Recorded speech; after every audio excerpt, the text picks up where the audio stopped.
Hey guys, Nick here. I'm going to go ahead and just state the obvious. This is a marketing tool for my real estate business. I've been a realtor for 20 years right here in Nashville, but who wants to listen to a boring podcast about real estate? Good news, it's not. This is a podcast about people that I've built relationships with since I moved here in 1988. If what I stand for resonates with you and you're looking to buy or sell a home in this area, let's talk. No pressure, just a conversation, kind of like this podcast. This is the 615 Podcast with your host, veteran realtor and entrepreneur, Nick Woodard.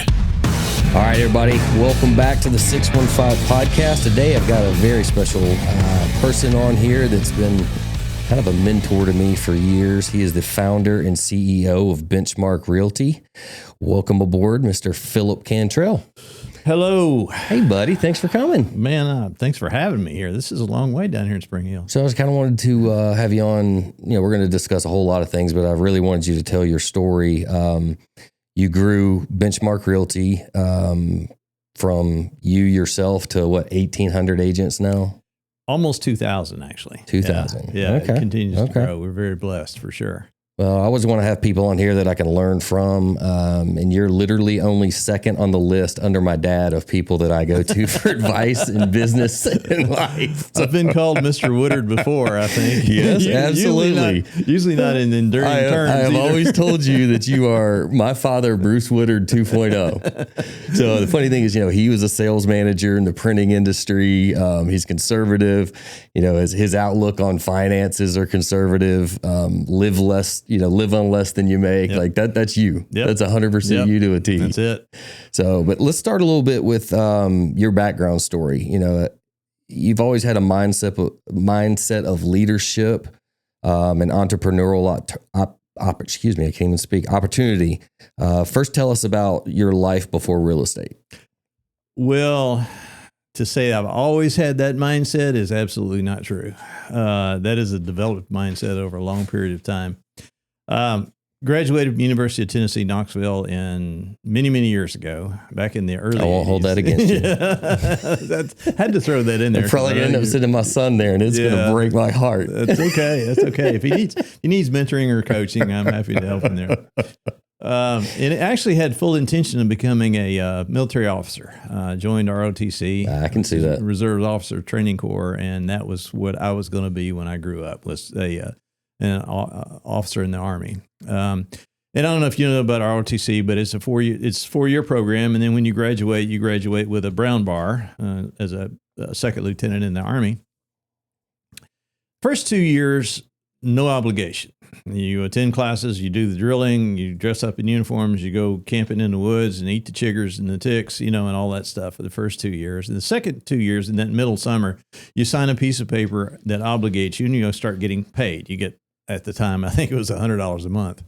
But that was my intent. And I did my boot camp and did my A school, and I was ready, locked and loaded, ready to go. And then I met a girl, and she didn't want me to do it. And so I didn't do it, and I still regret it. Okay. But anyway, things worked out all right, though. That is to say, it worked out all right. It taught me a lot. I had played sports in high school all the way, team sports. So I learned the value of team participation and relying and building a team and that sort of thing.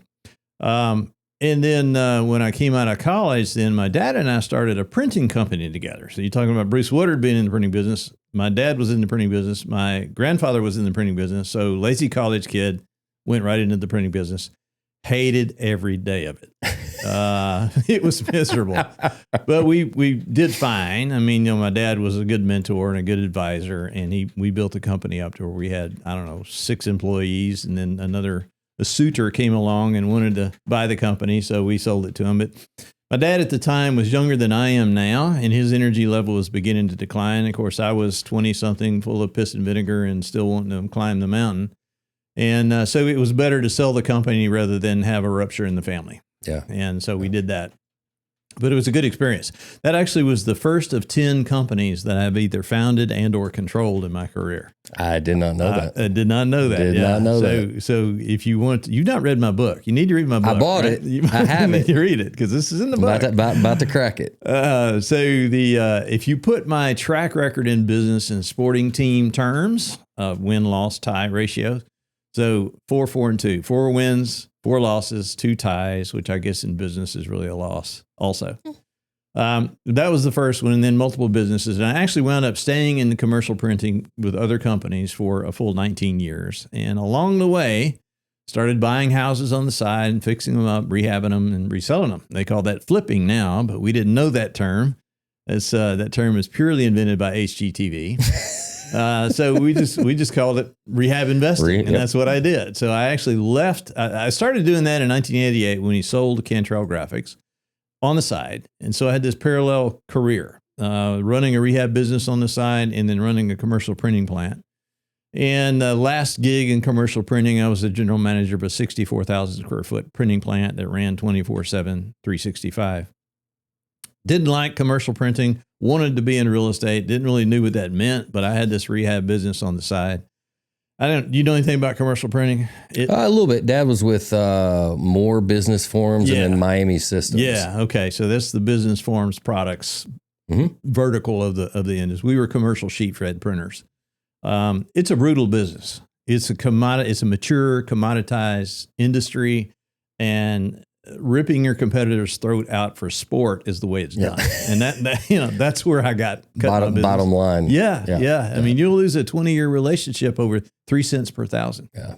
And it was nothing that's just the way it operates. So that's where I learned the competitive nature of business, the true competitive dog-eat-dog nature of business. But again, that's very much against your nature. Very much. You have it, but you're very much a more compassionate, win-win type person. Don't tell anybody that. I mean, that's like you got a reputation to uphold over here. That's right. So, my wife says, you're not as tough as you want everybody to think you are. But it's true. I do. And that was part of the struggle that I had with that industry, is that it was not me. I've always said that about commercial real estate. It's not relationships. Different. It's bottom line cutthroat. It's very different. So that's why I like real estate, because when we were buying these houses, many of them were foreclosures. They were junkers. We were fixing them up. We were creating homes for people. We were changing people's lives by putting them in a decent home at a decent price and a good product. That's much more fulfilling than ripping your competitor's throat out. I'm just telling you, it is. This feels very "It's a Wonderful Life" narrative. There might be some of that in here. Yeah. So we had, I lost my train of thought on that one. You blew my mind there, Bubba. So you got out of the printing industry. So I was running these two careers parallel, side by side, and they were coming along fine, just fine. And then the rehabbing business got big enough for me to step off of the commercial world and go into real estate full time. So I left commercial printing to be a full-time rehab investor. I had no intention of getting my license. Didn't like realtors. Still not sure about a lot of them. But anyway, I just finally got my license, realized I need to have my license to do that really well. And I got my license in 2002 and then began helping other investors find properties to sell, to buy, and then once they fixed them up, sell them. So that's how I got started in the real estate world. Kind of parlayed that into my first full year in real estate. I think I did 38 transactions on about $6 million in sales. Second year, that jumped up to 56 transactions on about $9 million in sales. So you can see the math there is an average sales price of about $165,000. That was a very cheap house. Yeah. It's the same amount of work to do a $165,000 house as it is to do a $1 million house. Of course. So essentially. Of course. So I realized I had to reorient my business. And that's a lot of volume for one person. It's a lot of volume. I did not have any assistant. It was just Huckleberry in the backseat of his car. Is that when all the gray showed up? That's where all the gray showed up. I used to have a lot more hair and it was all black. Yeah. I can't pick on you. I still don't have any. Yeah, there you go. And pot kettle black here.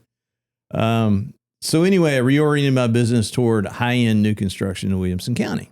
And at the time, that would have been about 2005. Williamson County was beginning to blow and go and really ramp up with the high-end stuff.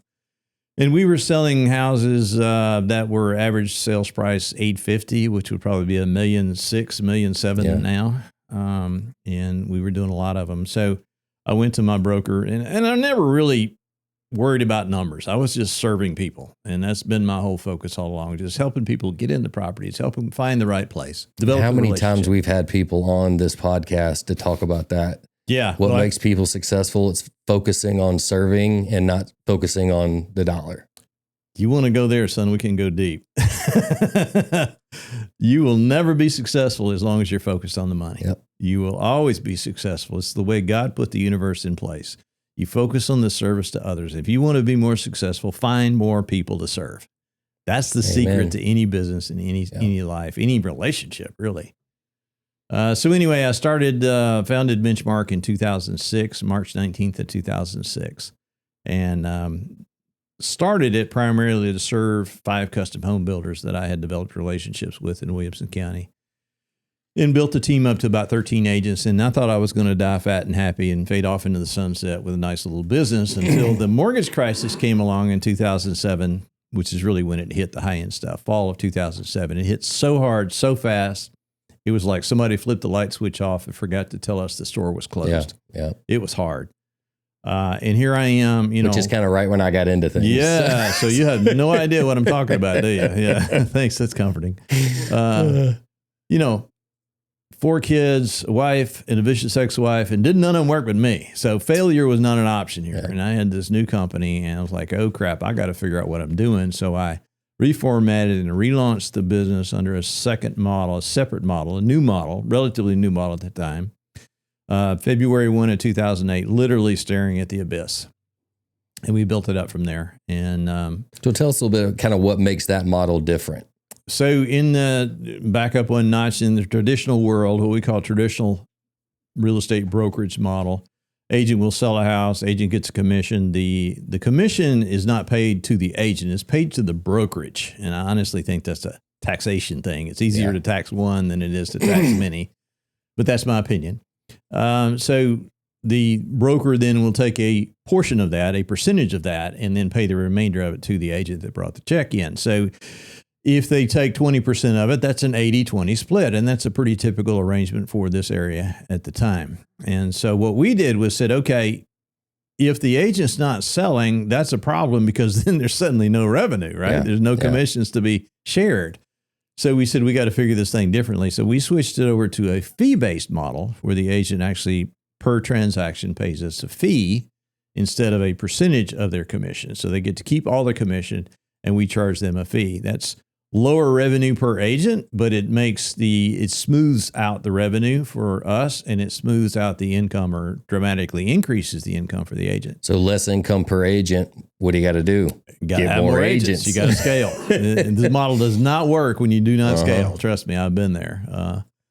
It's kind of interesting. I remember, so we did that February 1 of 2008, and I remember distinctly having a prayer between me and the Lord at the end of 2008 saying, if this doesn't turn, we were hiring agents. They were coming and coming, but there weren't a lot of sales going on. So I said, this has got to turn. I got to have more people. Right, and then I had this conversation with the Lord. I said, if this doesn't turn in the next 90 days, I'm going to have to go get a JOB, go get a job. And there was an agent that I would consider a maven, who she was being followed by a lot of different people at her brokerage. And she walked in the door with her license in the hand and said, would you take my license? I am sick and tired of the place I'm working. I'm like, yeah. And within 60 days, 60 more people had followed her from that brokerage. That brokerage owner hates me to this day. I swear I did not do that on purpose. Yeah. It's just the way it worked out. The Lord took care of it. And so from then on, it was no looking back. We just began to scale, and we offer more products and services. And the more we scale, the more products and services we can offer the affiliates. And now we have, I guess it's about 14 offices. We're all over the greater Nashville area, as far out as Hendersonville and Dixon and Clarksville. And now we're in Kentucky. We have 3 offices in Kentucky. We have Bowling Green and Murray and Paducah. And then we are also in Alabama. And then this week, we're getting our license in Georgia. Okay. So the intent, of course, is headed toward Chattanooga because you got to have all those licenses to be effective in Chattanooga. So, well, man, you've always been incredibly excellent about adapting to, what's going on, but things me and you have talked about kind of in private, you're better at reading the tea leaves of what's coming. Now, is that because you have the economic background? Like you pay attention to stuff that a lot of us don't really understand. Yeah. And so, a headline will come out about some big thing and you'll hear all the agents start to discuss. I'm like, I'm not even going to give it a second thought until I hear what Phil has to say about it. Well, and somebody has to walk with the eyes on the horizon and not walk with their eyes on their feet. And so many leaders, they are practitioners who sold their way to the leadership chair. So they really never learned the leadership mindset. And I think that's key in the leadership is that if you're going to be the leader, then you need to lead. Yeah. And if you're going to lead, then you have to have information. Yeah, I got a degree from UT, and I have most of a master's degree in economics from MTSU, but wife and kids and job got in the way. I never finished it. I lack a dissertation in 6 hours, and I could finish it, but it's all expired now. Point of being is that I've always had this skill that I've sanded on, and it's undoubtedly a God-given thing that I just realize I have this talent to understand trends. And I can look at something and I can recognize patterns and I can see a pattern in stuff. It's and to you, weird. it's so simple. Yeah. Like I can look at stuff and kind of, but you're like, so how do you not see this? Right. That's Bruce Woodard. Hey, dumbass. Yeah. Like, you not see it. It's the left brain, right brain thing, right? Have you ever taken that test? Left brain, right brain? So the left I'm brain, sure I have. left brain is analytical. The right brain is your creative side. So you're probably more, you take that test and most people are 60-40. I mean, artists are generally 75-25, 75 creative, 25 analytical. I am 98% left brain. They made me take the test twice because they didn't believe it. They said, he's a freak of nature. 98% left brain, analytical side. So I don't understand sales pitches. I don't understand most marketing. I can recognize good marketing when I see it simply because I see the pattern in it, not because I recognize the emotion of it, which is kind of interesting because we were just talking about that I have emotion, that I have feelings, it's really interesting. But it's just the way I've always been. It's the way the Lord made me, and it's here I am. And I've tried really hard to sand that down, to polish that down. But we're going to get into kind of, what you see for the vision of the future here.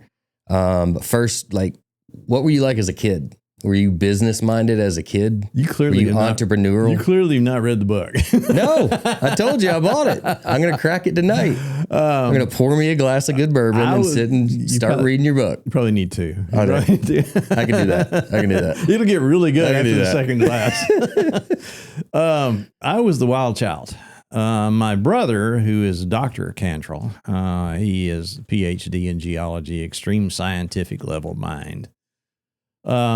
Wonderful fella, but he cares about rocks, geology. That's what he cares about. And it's great. It's awesome if that's what you want to know about. But if you want to know about why that tree grows that way, don't ask him. Yeah. So in the end, and because he was off the charts brilliant, and I don't know what his IQ is, but I'm sure it's 150 if it's anything. I followed right behind him all the way through school, the same school. And so I heard this repetitive theme of, I had your brother and you're not like him, and I'm kind of surprised you're not like him. And me and my brother are polar opposites. I developed the attitude, let me just show you how different I am from my brother. And so that streak of independence, that streak of desire to prove my independence and that I am Philip, I am not David, I am Philip. And that's probably what drove a lot of it. Even my own mother compared us. Yeah. That's kind of painful when your mother says, why can't you be like your brother? It's like, because I don't want to be. Yeah. So, it's that's where a lot of that comes from. Like when you were a kid, though, did you have that entrepreneurial spirit? Like learning how do I make money? How do I invest? When I was a kid, I used to make mom go to Sam's and get big, huge bags of Jolly Ranchers. And then I would take them on the bus and break them down and sell them to kids. Yeah. And then when I was in college, I started working for a guy that cleaned windows. And then I got to thinking, I was like, man, I know everybody in Brentwood. Yeah. So I just come home from MTSU on the weekends and clean windows, Yeah. make enough money to go back and live on. And it just, I saw opportunities like that. And I was always just looking for, the next gig, I guess. Yeah, I guess, of course, I did the Kool-Aid stand like everybody else, and I may or may not have sold candy to other kids. I don't really remember. It's been so long. But, I think that the main thing was that my parents were solidly middle class, probably lower middle class, actually. My parents were raised in Cheatham County. My grandparents couldn't read or write. My dad was a 10th grade dropout. So we didn't come from money. We had to figure it out. And if we wanted money, we had to go to work. Yeah. And I went to work when I was 12 or 13 years old. And my first paying job outside a family member or hustling up and down the sidewalk to cut grass was at 14 years old when I went to camp in East Tennessee and worked on the staff all summer long. And I have been gainfully employed the rest of my life since then. So what I did learn in that process is hard work is effective, but also if you can work on the business instead of in the business, you'll be much more effective. It took me a lot of years to really understand that. It really, really did. Yeah, absolutely. Man, you've always had a fantastic understanding of economics and kind of how the sausage is made kind of behind the scenes. Weird, isn't it? Yeah. With what you see going on and what's coming down the pike, are we headed for prosperity or certain economic collapse? Wow. Softball questions today. Look at that crystal ball. So we're talking about general economy. We're talking about how. Yeah, let's talk about general economy first. Okay. Because I know me and you've had some deep conversations over the years. Like, we can't keep doing this and expect the results that we want. The right outcome. Yeah. Well, I mean, that's true. And anybody who actually thinks about it understands exactly what we're saying, because the government has created so much money out of thin air, and they have the ability with a few keystrokes on the computer to create billions of dollars, and that's what they've done. Every time they get in the tight political standpoint or want to fight a war or whatever, they just create more dollars and they cover it up. And the effect of that to the man on the street, to Main Street USA, is that perfect example in Greater Nashville MSA. The median home price, which is the number in the middle, between 2015 and 2023 increased 100%. That means it doubled. Your prices doubled. The value of the homes didn't double. The value of the dollar declined by 50%. Yeah. And that's the downside of that. And yet every government has continued to follow the same pattern instead of working. The last one we had that even sort of tried to address it was Reagan. Everybody since then has been let's just create more money. Let's just create more money. Let's create more money. Some will make noise about, we need to lower taxes. And that is just a strike to get more votes. And some people say, we need to take care of the poor and all add more services. Well, how do we pay for that? And we are so upside down. I don't really know where it comes to reckoning. I just know that in 1988, the Russian government defaulted on their national debt. The Russian people were eating out of garbage cans, and now they're a world power. You can recover from that, but you have to have some point in time where you rip the Band-Aid off and take your medicine. Yeah. You just have to do it.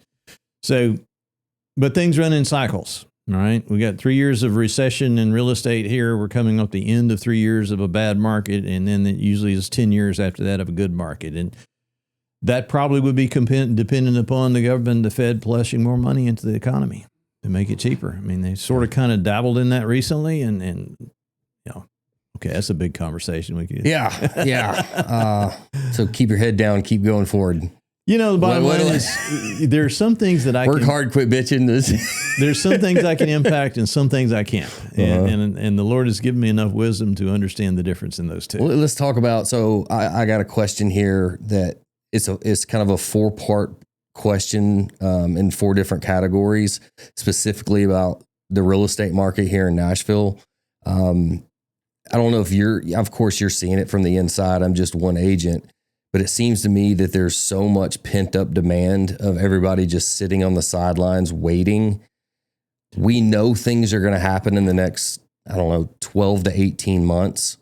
What would be your advice for someone that right now that is a buyer, a seller, an investor, or an agent? So right now, if you're a buyer, what advice do you have with what you see coming down the pike? Well, I have to understand that it's a really screwed up market right now. When we had this devaluation, I'll just call it what it is, the devaluation of the dollar over the last 10 years. It's rapid devaluation of the dollar. The feeling of trying to inflict a wealth effect by lowering the value of the dollar. That's what they did, and it's called inflation. And they fought it. Now, here recently, they only began fighting it. There are right now about 35% more sellers in the market than there are buyers, but it's different price ranges. Okay. Right, So right. the high end of the market is not doing all that well. You had this, as I mentioned earlier, you had this huge run up in prices. You can have cheap money now. You can have low rates now. You can have lots of buyers now, but the prices are still too high. You're not going to have as much activity as you need to reach equilibrium in that aspect between the buyer and the seller market. And I don't think that you're going to have equilibrium until prices begin to come down. And, you know, the 100% price increase, so if we gave back half of that, we would be down roughly 25% in price range where we are today. We'll go to a seller and say, you got to drop your price by 25%, see what kind of reaction you get. Right. Because they have this mentality of things, real estate always goes up. Right. And it did until 2008, right? Just like my house will never flood until it did in 2010.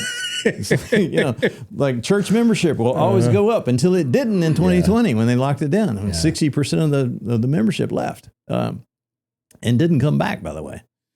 So there's lots of elements going on here, and I think that in the median home price, the lower end of the market, it's going to continue to be relatively competitive. The closer you are below median, the more competitive the sales price is going to be. Okay. There'll be more buyers there is my point. Right. So as you move away from that or move above that, then there's fewer buyers and more sellers. So even a number like there's 35% more sellers than there are buyers really is meaningless because you don't know where that is and what price range that is in. Right. You know?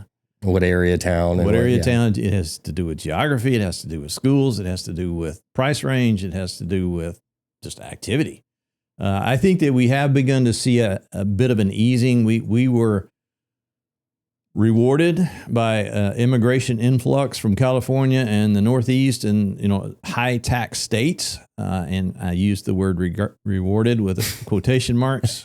Love you guys, but some of you need to go back home. I'm just saying. You know, we had a lot that came in. And they basically, California, for example, many of them stopped in Texas, landed in Texas because they could get more room for same price.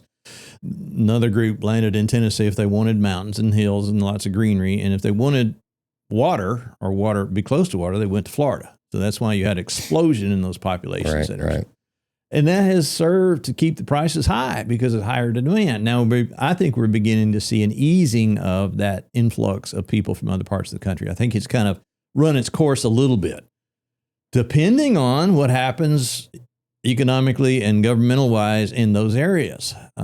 You know, there are some areas of the country that have safety issues. Large cities in California have safety issues. Yeah. Nobody wants to live there and raise a family, generally speaking. So they seek where they can have good schools and a family atmosphere. So we'll still get those. But I think the massive rush has eased a little bit, and perhaps that will create some downward pressure on some of the prices, which honestly, I'm sorry to say it, y'all. It's necessary. It needs to happen. Yeah. It needs to happen. We need, and I'll just, like I said earlier, we need about a 25% price drop on the median home price in Tennessee to really get things cooking.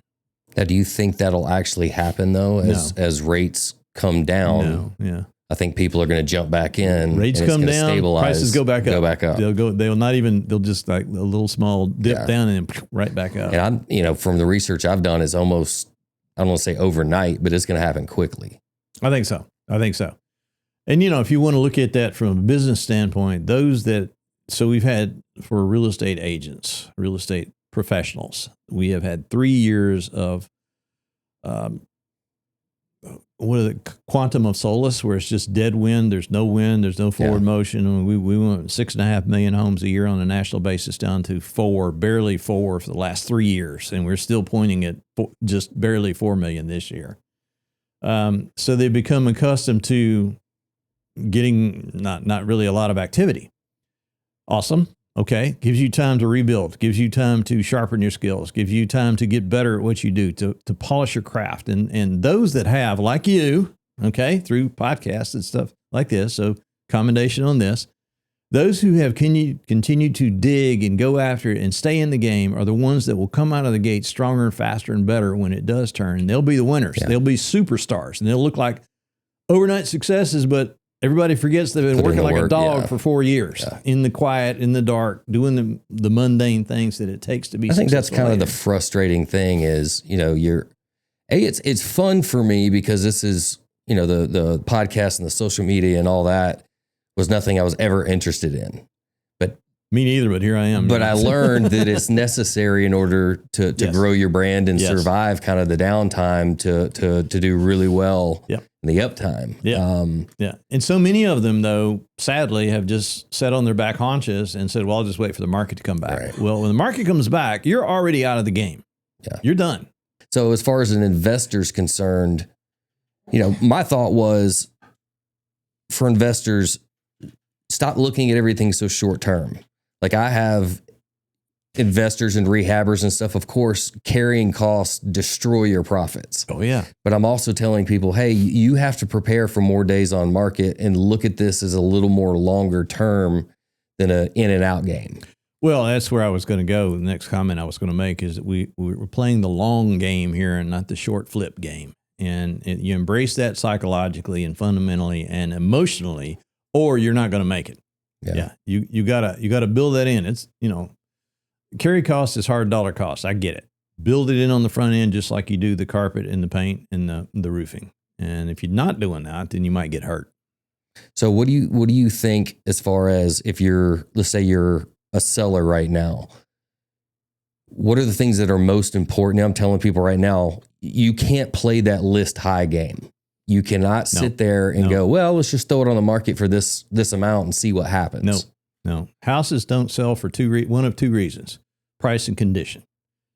If it's priced too high, you can improve it. It's still not going to sell. Yeah. You can lower the price and eventually get it to sell. But if you have a time window, and this is the problem with many real estate agents, is they don't have this conversation with the seller on the front end to truly determine what the seller's motivation is. If the seller has a timeline where they have to be done and get out of the house in a certain period of time, that's one conversation. If you've got a seller that's just running a flag up the flagpole to see if anybody salutes it, that's a different conversation. And as a real estate professional, you got to decide, do I want to invest my time and my money and my life into this person who's not serious? Yeah. And then more of us would say, no, I don't. It'd probably be a different market. Yeah. And that was one of the most freeing moments of my entire career when I got to a 100%. Place where you can turn things down. Yeah. When you know the work you're going to put into it and not be rewarded for it. So afraid of saying no. Yeah. Why are we so afraid of saying no? I don't get it. Well, we want to be liked. We want to, a lot of us think, hey, if I take this, then I can, grow my brand or something to market so I get more face time. But in the end, it's going to drive you insane and take all your energy away. Well, and you're taking food out of the mouths of your family because of your own ego, and you need to stop. Yeah. You need to focus on what's important to move the entire mission and values of your family unit forward, and focus on that and let all the rest of it, it'll fall into place when you do that.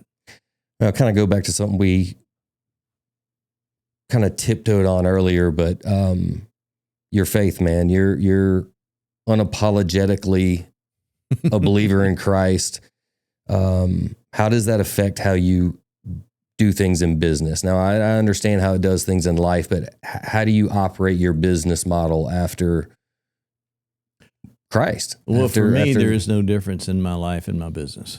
Okay, so if you look at it from that standpoint, that your business is your life and your life is your business, then it's all the same and it's all followed. You have one guiding principle or you don't. You can't have two separate guiding principles. You can't go to church on Sunday and then swear like a sailor on Monday. That's not how it works, even though I've probably done that. I will never admit to it. Oh, I just did. But you see what I'm saying is that it's all a fundamental, what is your mission? It all starts with what your vision for your life is. And if you have established a vision for what you want your life to be, then the strategy and the tactics follow on that vision. And the mission are the individual tactics that are employed to accomplish certain things. It's really, to me, pretty simple. And there have been many times in my life when I veered away from that, especially when I was in the printing business, when I was in a negative environment, working around negative people, Sure. getting beat up constantly. That lends itself to a feeling of darkness. Just your life is in a feeling of darkness. And it's kind of funny when you move out of that, when you move into the light, then when you edge up against darkness again, you can feel it, and it's very tangible. You could say, "Oh, this is an area I don't need to go to. This is a thought process I don't need to have. This is a connection I don't need." And those guide everything in your business and everything in your life. And there are times when you become successful, and I have become relatively successful in life, that you say, well, I did this, and you want to thump your chest and say, look at me, and you want to brag about it. And there's a difference in bragging and marketing. Don't get those two confused. Right. Marketing is helping others. This is what I did to help others. Bragging is saying, look what I did. Look what I did. Look what I did. I did this. I did this. Every time I got to the point in my life where I became cocky, I got knocked to my knees. I mean, crushed, just absolutely crushed. 2008 is a perfect example. I had built that company up, built Benchmark up, and we were humming like a fine-tuned machine. I was making money. I'm talking about $75,000 a month that I was making personally there at that time. And I got to feeling pretty good about it, driving a big fancy car, living in a big fancy house. And boy, I got my legs knocked out from underneath me. I mean, I was still making a child support payment for my daughter for my first marriage. And there were many times where I had to go borrow money at the bank to make the child support money each month. I was at that level. My wife had to go back to work. You're not living below your means like you teach me. I know. Well, this is where I learned this. See, this is where I learned this. And it's only because of that experience, and the Lord gave me that experience to help others. And that's where the service aspect comes in. That, as I said earlier, you can have anything you want if you help enough other people get what they want. But if you ever lose sight of the fact that your success is related and directly connected to the volume of service you render, then you're destined for that ego trip that leads to failure every time. I can guarantee you, as I'm sitting here looking you in the eyes, that if you engage in that, you will eventually fail. It may take a longer time for some than others, but you will eventually fail. Money Y'all is... see why I go to this man for advice near every week. So I don't know if you've ever read the book. I'm trying to think. It's Leadership Secrets of the Bible. It's written by Rabbi Daniel Lapin, Lapin. And he's a Messianic Jew rabbi. Interesting fella. Some of the stuff he writes I don't agree with. Some of it I do agree with. And the part that he has written that I agree with most is that money is the scoreboard of your service to others. Think of it as a football game, okay? Yeah. So you always look at who's winning, who's losing. You can tell how your service is going simply by looking at the scoreboard. You can tell how the game is going by looking at the scoreboard. And that is the point of money, and that's the extent of money to me. Makes a lot of sense. Good. You put it in simple terms. It really is. It really is. So, well, It's taken me 43 years of business to figure this stuff out, man. So, speaking of books, you just recently authored a book. Oh, here we go. Yeah. Okay. And I'm definitely going to crack it tonight. I bought it about 2 weeks ago. Good. So, once you give us a little bit of, not necessarily, tell us about the book, but kind of tell us about the process of authoring a book. That's got to be completely new for you, and you're learning, things that you didn't know before. I know way more about publishing than I ever wanted to know, but here we are. So the title of the book is Failing My Way to Success, subtitled Lessons from 42 Years of Winning and Losing in Business. I can sit here and I can give you a business precept and tell you how to run a business and not run a business, but if I give you a story that goes with that, it sticks. That's what I do in the book. And essentially, just like the Bible. That's exactly how the Bible's written. Maybe I picked a little from that. I don't know. It's unvarnished look at what I did, and I'm saying, do this, don't do what I did. Do that, don't do what I did. And I'm telling you the story. I am unvarnished. It's right there. And people will send me messages and they'll say, I finished the book and I'm in tears. I'm wiped. You just wiped me out. But here's the deal. So I merged Benchmark with United Real Estate Holdings, which is the 6th largest real estate company in America today, back in 2020. I had a 2-year earnout. I got half my money on the front end, had a 2-year earnout on the backside. That was now 3 years ago, and that I should be done and living on the farm. But I feel that there is a pull. So people who've had a liquidity event like that, who've had that experience, have a moral obligation to reach back and share that with those that come behind so that they don't make the same mistakes. And hopefully then that next generation can be better than we were because they don't have to relearn the same lessons. This doesn't happen a lot because the pull is to, I got mine, bye, and I get it. It's a strong pull. But I think if I were to do that, then I would be short-circuiting what I can do to serve others because I'm 66 now, man, and I want to serve as many people as I can. My mission, my vision is to make the world a better place than it was when I got here. It's a better place when I leave than it was when I got here. You've done a fantastic job, man. I've always looked up to you like a big brother. Thanks for phrasing it that way, because I'm not your daddy. A much, much older and grizzled big brother. Okay, you had to throw that in there. Thank you. Yeah. Man, you've always made time for me. And, whether I want to jump in your office and talk about conspiracy theories or business or the broken government or how to prep for the end of the world and how much ammo I need, you've always been there to... Beans, bullets, and bullion. Yeah. Well, brother, I wish you the best of luck with the book and promise you I'll go read it tonight. And appreciate you for being here, buddy. Glad to be here, and thank you so much. I hope it helps somebody. All right. Love you, brother. Yeah, likewise.